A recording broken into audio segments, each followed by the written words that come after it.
नमस्कार, महालक्ष्मी टैलेंट में आप सबका स्वागत है। कैसे हो आज आप? आई होप आप सभी अच्छे होंगे, स्वस्थ होंगे, मस्त होंगे, डिवाइनली ब्लेस्ड होंगे, अपनों के साथ लाइफ को अच्छे से एंजॉय कर रहे होंगे, पॉजिटिविटी अपने अंदर और अपने लाइफ के अंदर अट्रैक्ट कर रहे होंगे। सो फ्रेंड्स, टॉपिक जानने से पहले हम रोज की तरह जयकारा लगाएंगे पॉजिटिविटी लेके, बाद में टॉपिक बताऊंगी। जय महालक्ष्मी, हर हर महादेव, जय श्री कृष्णा, राधे राधे।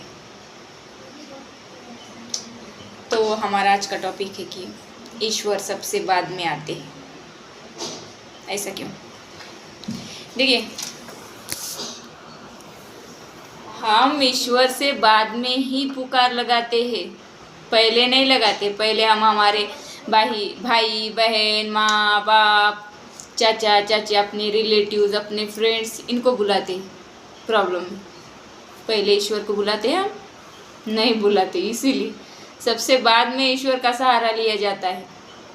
तो ईश्वर भी बाद में ही आते हैं ना। एग्जाम्पल के लिए, हमारे महाभारत में जब द्रौपदी का वस्त्रहरण हो रहा था, तब उसने हर किसी से हेल्प मांगी थी। उनके पति ने, जो 5 पति थे, उन्होंने भी कुछ हेल्प नहीं की। बड़े बुजुर्ग थे, उन्होंने भी कुछ नहीं किया। सभा में जितने भी बड़े बड़े राजा थे, बड़े लोग थे, रिलेटिव्स थे, पहचानत के थे, मंत्री, जो हर एक वहाँ पर मौजूद होने वाले लोग, हर एक के पास उन्होंने मदद मांगी। वस्त्रहरण होता था तब, या फिर वस्त्रहरण के वक्त किसी ने द्रौपदी की मदद नहीं की। क्यों नहीं की? क्योंकि दुर्योधन के खिलाफ किसी को भी बोलने की इजाज़त नहीं थी, ऐसा समझो, या फिर उनका खौफ, दुर्योधन का खौफ, ऐसा कुछ। या फिर उस जो वो खेल था उनका, खेल में उन्होंने ऐसे ही शर्तें लगाई थी कुछ। तो द्रौपदी ने सबसे बाद एन टाइम पर, एन वक्त पर श्री कृष्ण से गुहार लगाई, हे श्री कृष्ण, मेरी लाज को बचाना, अब तेरा ही सहारा है। तब जाकर श्री कृष्ण आए थे। तो बाद में द्रौपदी ने पूछा कि श्री कृष्णा, आप सबसे बाद में क्यों आए, पहले क्यों नहीं आए थे? तो श्री कृष्ण ने उनको ऐसे जवाब दिया कि तूने जब बुलाया तब मैं आया, तुम मुझे पहले बुला लेती तो मैं पहले ही आ जाता। ऐसा ही हमारे मनुष्यों का भी है। हमें किसी चीज़ की या फिर किसी चीज़ का दुख होता है, हमें तकलीफ़ होती है, किसी चीज़ की कमी होती है, किसी मदद की ज़रूरत होती है, तो हम हमारे रिलेटिव्स, हमारे रिश्ते नाते, इनसे कुछ हेल्प मांगने जाते हैं, या फिर फ्रेंड से हेल्प मांगने जाते हैं। और कोई नहीं हेल्प करता, तब हमें ईश्वर सूझता है, या फिर उनकी याद आती है ईश्वर की। पहले ही आप सिर्फ ईश्वर को ही सरेंडर करते, ईश्वर को ही कुछ मांगते, तो पहले ही ईश्वर दे देते। पहले आप मनुष्य से मांगते हैं। इसीलिए इस टॉपिक का लेना मुझे ज़रूरी लगा, इसलिए मैंने इस टॉपिक को लिया कि ईश्वर सबसे बाद में आते हैं। क्यों आते हैं? इसी कारण से आते हैं। हम सबसे बाद में ही तो ईश्वर के पास जाते हैं। पहले हमारे रिलेटिव्स, हमारे फ्रेंड्स, वो दिखते हैं ना पहले, इसीलिए। तो श्री कृष्ण कहते हैं कि आप मुझे जिस टाइम पर पुकारोगे, जिस टाइम पर मदद मांगोगे, उसी टाइम पर मैं आपकी मदद करूँगा। पहले मांगोगे तो पहले ही मदद मिलेगी, बाद में मांगोगे तो बाद में मिलेगी। तो हमें सबसे पहले ईश्वर को मदद मांगनी है, किसी को भी नहीं। और ईश्वर ही किसी को भेजते हैं। ईश्वर आकर खुद मदद नहीं करते आज की लाइफ में हमें, तो किसी इंसान को हमारी मदद के लिए भेजते हैं। कब? जब हम ईश्वर से मदद मांगते हैं, तब किसी के भी रूप में आकर हमारी मदद करते हैं, हेल्प करते हैं। तो हमें उन पर भरोसा, ट्रस्ट होना चाहिए, और सबसे पहले उनकी याद आनी चाहिए। इसीलिए तो हमें ईश्वर पर कैसे भरोसा होना चाहिए, हमारी लाइफ में क्या क्या होना चाहिए, हमें कैसे कैसे रहना चाहिए, हम आज गीता देखेंगे। हे श्री कृष्ण, आज अक्षय तृतीया है, तो अक्षय तृतीया के दिन माता लक्ष्मी, श्री विष्णु जी की पूजा करनी चाहिए आपको। कुछ लोग करते भी, जो नहीं करते उनके लिए बताती हूँ। तो साल भर हमारे लाइफ में किसी भी चीज़ की कमी नहीं होगी। धन दौलत आरोग्य सब कुछ मिलता है आज के दिन उनकी पूजा पाठ मंत्र जाप करने से।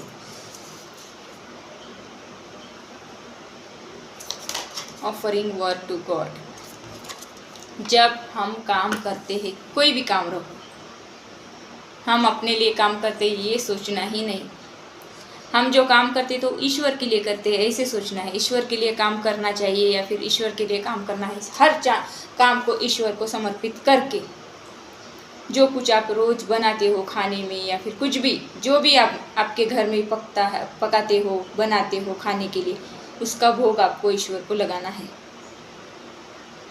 तो ऐसे ही इस कार्ड से मुझे लगता है कि हर एक काम में आपको ईश्वर से समर्पित होकर या फिर ईश्वर का काम है ऐसा सोचकर आपको कोई भी काम करना है। यहाँ पे यही कहा गया है, कौन सा भी काम हो, हमें ये नहीं सोचना कि ये मेरा काम है, ये ईश्वर का काम है, ऐसा सोचकर समझकर करना चाहिए।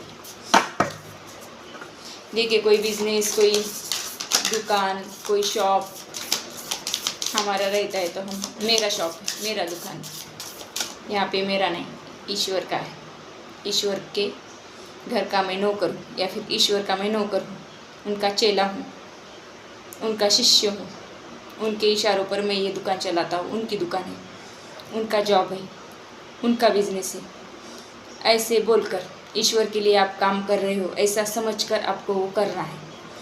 तब देखना लाइफ में कैसे मैजिक होता है। मैजिक अपना बोलकर करना ही नहीं, कुछ सब ईश्वर का है ऐसा समझकर करना है। हम यहाँ पर परमानेंट नहीं रहने आए हैं, हम यहाँ पर टेम्परेरी है। कब जीवन की डोर टूटेगी, कब जाएंगे, कुछ पता नहीं चलेगा। देखिए हम न्यूज़ में देखते हैं शादी के बारात में डांस करते वक्त अटैक आए, चले गए 1 सेकंड में। हम यहाँ परमानेंट नहीं है, हमारा कुछ भी नहीं, सब ईश्वर का है, उन्होंने दिया है। ईश्वर को समर्पित रहना है, उनका काम समझ के करना है। ऐसे सेक्टिफाइड फूड, हम अपनी जो नीड रहती है वो फुलफिल करने के लिए, हमारे रोज़मर्रा के काम या फिर कुछ कमाने के लिए हम जो भी काम करते हैं, मैंने अभी कहा वो ईश्वर को समर्पित करना है। लेकिन हमें हमारे जीवन यापन चलाने के लिए, हमारी रूटीन चलाने के लिए या फिर हमारा डेली का खर्चा चलाने के लिए, हमें खाने पीने के लिए पैसा चाहिए। इसके लिए हम जो भी काम करते हैं ये गॉड ने दिया है, ये गॉड का ही है, ऐसा ही समझकर हमें वो करना है। तो ईश्वर का काम है, इस सोच से आनंदित होकर मन लगाकर वो काम करना है। वो काम हम हमारे लिए नहीं, ईश्वर के लिए कर रहे हैं। ऐसा ही सोचकर अपने काम के प्रति ईमानदार रहना है। ऐसे इस कार्ड से मुझे लगता है, ऐसे ही श्री कृष्ण कहते हैं काम करो ईमानदारी से मन लगाकर, क्योंकि वहाँ पर वो आपका काम नहीं है, वो ईश्वर का काम है, ऐसा समझकर करना है। गॉड ट्रांसेंडेंटल फ्रॉम फॉर, जैसे हम देखिए बारात में घोड़े नचाते हैं कुछ लोग, वो कैसे नाचता है, उसको ट्रेंड किया जाता है, ट्रेनिंग दी जाती है। कुत्ते को भी हम ट्रेनिंग देते हैं, ऐसे बॉल फेंकते हैं, लाने के लिए कहते हैं, किसी को भोंकने के लिए उसके साथ खेलते हैं, उठ बोलते हैं, बैठ बोलते हैं, वो उसको जैसे ट्रेनिंग दिया जाता है वैसे ट्रेंड की होता है वो। तो हमें हमारे मन को भी ऐसे ट्रेंड करना है, हमारे विचारों को भी ऐसे, दिमाग को भी ऐसे ट्रेंड करना है। पॉजिटिविटी भरनी है यहाँ पर पॉजिटिविटी भरना है, ओवरऑल लाइफ में पॉजिटिविटी भरनी है। ऐसे ट्रेंड करना है लाइफ में, हमारे अंदर, हमारे दिमाग में। जैसे हम ट्रेनिंग देकर किसी घोड़े को ट्रेनिंग देकर घोड़ा नाच रहा है, ट्रेनिंग देते हैं। तो ऐसे ही हमारे मन को ट्रेनिंग देनी चाहिए। हमारे अंदर के जो बैड हैबिट वगैरह वो निकालना है, हमारे कुछ एडिक्शन रहते वो निकाल कर फेंकना है। ये पूरा शरीर ईश्वर ने दिया है, ईश्वर का ही है, मिट्टी का बना है, मिट्टी में ही जाने वाला है, पंच तत्वों में विलीन होने वाला है। शरीर पर, ब्यूटी पर, अपने किसी भी चीज़ पर आपको घमंड नहीं करना है। यहाँ पर ईश्वर हमें ट्रेनिंग दे रहे हैं। किस माध्यम से ईश्वर ट्रेनिंग देते हैं? हमारे जो पोथी पुराण, जो हमारे वो धर्म ग्रंथ रहते, उसमें सब कुछ लिखा हुआ है। हर एक धर्म के उनके ग्रंथों में, धर्म ग्रंथों में लिखा हुआ है कि अच्छे से रहो, भाईचारे से रहो, अच्छे से काम करो, लाइफ को अच्छे से बिल्ड करो, अच्छे से जियो, एक दूसरे की हेल्प करो। लेकिन हम यहाँ पर सिर्फ दूसरों का छीनने के लिए ही बैठे, या फिर हमारे अंदर ऐसे लगते उनका ये कैसे दिए। बहुत सारे लोगों को ऐसे लगता है, छीनने की कोशिश में लगे हैं लोग। क्यों? आप अपना बिल्ड कर सकते हो ना, आप भी मेहनत करके बना सकते हो कुछ। तो ऐसे हमारे अंदर के वो बुराइयों को अच्छाइयों में बदलना है। कैसे बदलना है? ट्रेंड करना है, हमारे मन को ट्रेनिंग देनी है, अच्छी चीज़ों के प्रति घुमाना है, मोड़ना है मन को अच्छी चीज़ों के प्रति। तो 1 महीना ट्रेनिंग दोगे अपने आप को, सिर्फ पॉजिटिव सोचोगे तो आपको आदत लग जाएगी उस चीज़ की, पॉजिटिव रहने की या फिर पॉजिटिविटी में जीने की। तो ऐसी ट्रेनिंग देनी है अपने आप को, अपने मन को, अपने विचारों को ट्रेंड करना है, दिमाग को। Benefits of knowledge God. जब आप ईश्वर का नॉलेज लोगे ना, ईश्वर क्या बताना चाहते हैं, क्या नहीं, हमारी लाइफ कैसे चलेगी, कैसे नहीं, सब जब ईश्वर से नॉलेज लोगे, ईश्वर का ज्ञान लोगे, तब आपको पता चलेगा कि एक्चुअल में लाइफ क्या है। तो यहाँ पर ऐसे ही कहा गया है कि मटेरियल वर्ल्ड में आपको सिर्फ नहीं रहना है, आपको इनर पीस, आपकी जो आपके अंदर की अच्छाई, ईश्वर के प्रति सरेंडर का भाव, ईश्वर के प्रति गिविंग रहना। हर जगह ईश्वर है, हमें हर टाइम देखते रहते हैं। हमारे अंदर बुरे भाव को आपको निकालना है, सिर्फ पॉजिटिविटी में जीना है, या फिर लाइफ में सिर्फ पॉजिटिविटी चाहिए। सब कुछ हमारे धर्म ग्रंथों में लिखा है, मैंने अभी भी कहा है। हमारे ग्रंथ पढ़ने से हमारी बुद्धि चालाक बनती है, या फिर वॉश होता है वो एरिया, यहाँ पर जमी धूल निकलती है। कब? जब हम हमारे ग्रंथ पढ़ते हैं, समझते हैं और उसके हिसाब से लाइफ को जीते हैं तब। तो यहाँ पर ऐसे कहा गया है कि जब आपने ईश्वर का दिया हुआ ज्ञान लोगे, नॉलेज लोगे, तब आपके लाइफ में सेटिस्फैक्शन, उन्नति, प्रगति जिसे बोलते हैं, प्रॉफिट अच्छे से जियोगे जब लाइफ। कब? जब आप वो नॉलेज लोगे ईश्वर ने दिया हुआ तब, नहीं तो मटेरियल चीज़ों में इन्वॉल्व रहोगे। उसके बाद अंडरस्टैंडिंग गॉड, ईश्वर को समझना है। बहुत इजी, हर जगह ईश्वर है, कण कण में ईश्वर। तो यहाँ पर ऐसे बोलना है कि इत्र तित्र ईश्वर। हर क्षण हमें ये पता होना चाहिए कि हमें ईश्वर देख रहे हैं। देखिए, मैं यहाँ पर वीडियो बना रही हूँ, मेरे आजू बाजू में ईश्वर है, आप मुझे देख रहे हैं, आपके भी आजू बाजू में ईश्वर है। हर क्षण आपको ईश्वर देखते हैं। आप क्या काम करते हो, क्या देखते हो, कैसे चलते हो, कैसे लाइफ स्पेंड कर रहे हो, कैसे जी रहे हो, कैसे काम कर रहे हो, हर क्षण आपके अच्छे कामों का, आपके बुरे कामों का, सब का हिसाब रखते हैं ईश्वर। तो हमें हर एक काम करते वक्त ये सोच कर करना है कि हमें ईश्वर देख रहे हैं। तो हमें कुछ भी बुरा नहीं बिल्ड करना है, या फिर लाइफ में कुछ भी बुरा नहीं करना है। क्यों नहीं करना? क्योंकि हमें हर वक्त सीसीटीवी है उनके पास, बहुत बड़ी वाली सीसीटीवी, वो हमारे ऊपर नज़र रखे हुए है, हमारे कामों का, हमारे अच्छे बुरे चीज़ों का हिसाब वो रख रहे हैं। तो हमें ईश्वर देखते हैं, ऐसे सोचकर हमें काम करना है। ईश्वर को समझना बहुत इजी है। कैसे इजी है? अंदर के ईश्वर को देखना है, मंदिर में बैठे वाले ईश्वर को नहीं। वो तो हम देखते ही है, जाते हैं। तो ईश्वर सिर्फ मंदिर में नहीं रहते, यहाँ पे ईश्वर है। यहाँ के ईश्वर को खुश करोगे तो मंदिर का ईश्वर अपने आप खुश होगा। सिर्फ दान पेटी में कुछ दान डालने से, कुछ देने से ईश्वर खुश नहीं होते। यहाँ के ईश्वर को खुश करना है। यहाँ के ईश्वर को कैसे खुश करोगे? जब अच्छा काम करोगे, भूखे वाले को खाना खिलाओगे, प्यासे को पानी पिलाओगे, किसी निर्वस्त्र को वस्त्र दोगे, गाय को हरा चारा दोगे, कुत्ते को रोटी दोगे।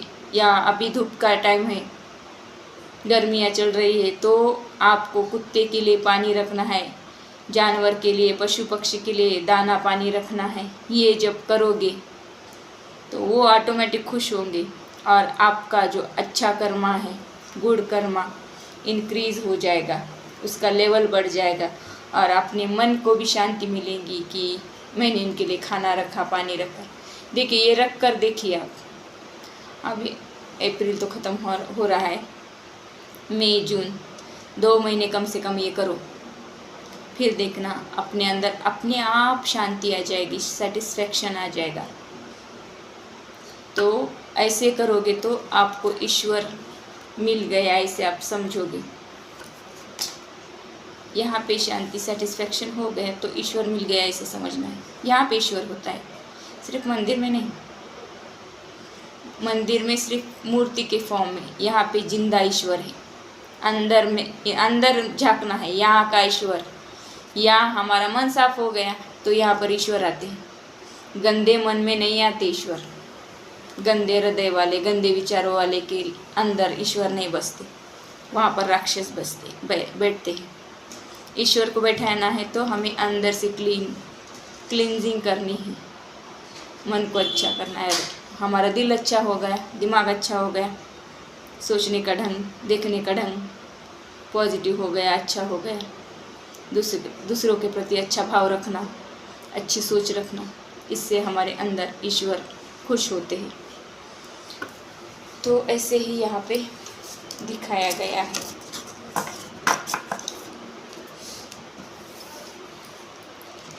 देखिए, आज अक्षय तृतीया के दिन ईश्वर से आपको कुछ मांगना है। जो भी आप मांगोगे, मैं ईश्वर से प्रार्थना करती हूँ कि इस डेक में से यस, नो या फिर कुछ चीज़ आपको करनी चाहिए या फिर नहीं करनी चाहिए। कार्ड्स में से हम एंजेलिक आंसर डेक से हम देखेंगे आपको जो मांगना है, जो विश है आपकी मन में, वो क्वेश्चन दोहराना है, मांगना है।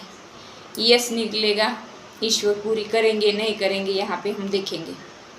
मैं यहाँ पे माता लक्ष्मी से प्रार्थना करती हूँ कि आपके प्रश्नों के आंसर या फिर प्रश्नों के उत्तर, क्वेश्चन के आंसर कार्ड के थ्रू वो दे। तो चलिए, आपको आपके मन में आपको जो भी मांगना है वो होगा या नहीं होगा वो सोचना है, यस और नो, या फिर कुछ आपको इम्प्रूवमेंट करना होगा तो वैसे कार्ड निकला है तो बता दूँगी। तो देखते हैं, आप अपना जो भी मांग रहे हो वो विश आपको दोहरानी है, तो होगी या नहीं होगी मैं बताऊँगी। मांगिए, आपको क्या मांगना है आज माता लक्ष्मी से या फिर विष्णु जी से। हे माता लक्ष्मी, हे विष्णु भगवान, मेरे व्यूअर्स के मन की विश पूरी होगी या नहीं होगी, या फिर कुछ उपाय करना होगा उनको तो बताइए। हे माता लक्ष्मी, हे विष्णु भगवान, मेरे व्यूअर्स की विश जो है उनके लिए कुछ बताइए, उनकी विश पूरी होगी या नहीं होगी। आपने कुछ तो ऐसा गलत मांगा है जिसके लिए या फिर इम्पॉसिबल चीज़ मांगी होगी जिसके लिए ईश्वर नो बोल रहे हैं। सॉरी, दूसरी विश मांगी है, देखते हैं माता लक्ष्मी पूरी करेंगे या नहीं। ऐसे ही मांगना जिसके मांगने से किसी का भला हो, किसी का नुकसान हो, ऐसे नहीं मांगना है। निगेटिव विश नहीं मांगना। हे माता लक्ष्मी, हे विष्णु भगवान, बताइए आस्क योर एंजल। आपको जो भी पूछना है ईश्वर से, अपने एंजल से पूछना है।